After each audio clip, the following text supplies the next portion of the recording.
Shalom, and welcome back to Bnei Noach Academy, Thoughts on the Torah.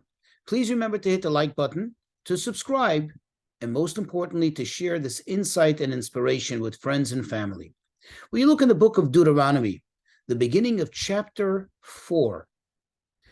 Verse 1, Moses tells the people, listen to all these statutes and all the laws that I'm commanding you in order for you to have a better life, a perfect life.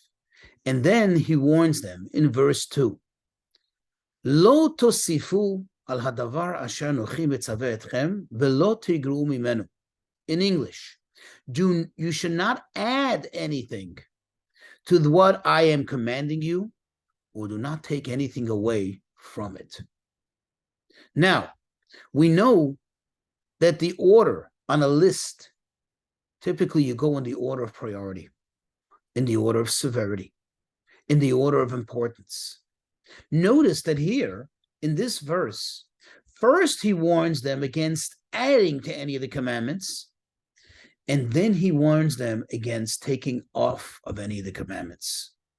In other words, first he cautions them about doing more than what God said, and then he cautions them about doing less than the commandments are. What is going on here?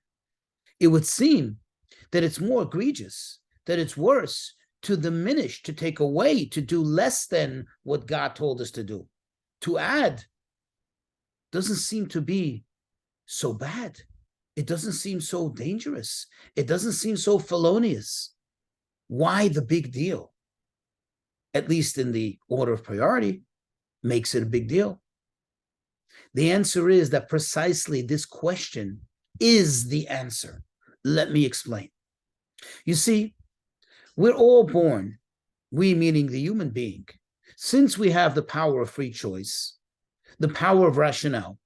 Therefore, God attached to each and every one of us an evil inclination, a little bad voice that tries to pull us away from doing the right thing.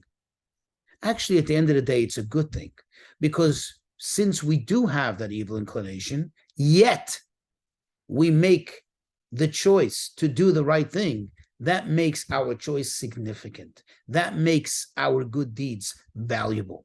If we didn't have that evil inclination, meaning if we didn't have any whatsoever power pulling us to do the wrong thing, then our doing the right thing would be being done by default. It would have no meaning. It definitely would have no value, and we wouldn't be able to get any credit for it.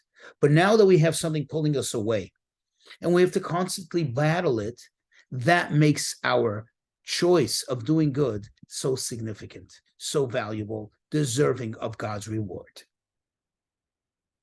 So, this evil inclination is actually a genius of a being. And it knows very, very clearly and very obviously that to come to a decent person like yourself and tell you, go do something wrong, go be bad, or diminish, take away from what God told you, just do half, or don't do it at all, is not going to go over so easily for him. In other words, it's for him, his mission will be dead on arrival, if that's his tactic, and that's what he does. But what is his objective? What is this evil inclination's objective? To get you away from what God wants you to do, to get you to do the opposite of what God wants you to do, or to get you not to fulfill what God wants you to fulfill. He has to start somewhere. He's got to get his foot in the door, so to speak. One of the tactics is by coming all camouflaged, all dressed up, hidden behind a cloak of piety, of righteousness. And sometimes we can't see through it. And he'll come to you and say, this is all you're going to do? You're just going to follow the letter of the law? You want to do more. You want to add to it. In other words, what he's really doing is getting you to, without even you realizing, to quote unquote be smarter than God, to know better than God, and to do at the end of the day not what God told you to do, but listen to these words, but what you decided to do, what he got you to decide to do. That already now takes you out of the category of a subservient servant to God and puts you into a category of serving yourself, your own interests, your own decisions, your own ideas. And that is the beginning of the road to total and absolute, I should say, failure in terms of being a servant of God. It doesn't look like it in the onset. It doesn't seem to be so bad. And that's why Moses warns the people and says, do not add. This seems to be the least obvious of problems, but really this is where you need to be hyper vigilant and understand that if you're adding to it, then you are doing that which God has not commanded you to do. You're doing your own commanded, essentially, and this is the beginning of that road, which can lead you down a very bad path, away from God's commandments.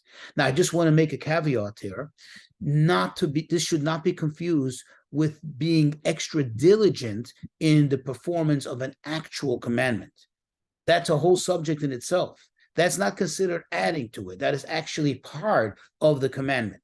In other words, you can do a commandment sometimes very basic, or you can do it in an advanced manner. But notice that's still part of the commandment. I'm talking about when you add. People add their own things, make up their own rules, all under the guise, under the cloak, under the, I should say, the hypnosis of the evil inclination, which is telling that this is a good thing, but really it's a bad thing because it has nothing to do with God's commandments and therefore takes the person away from them.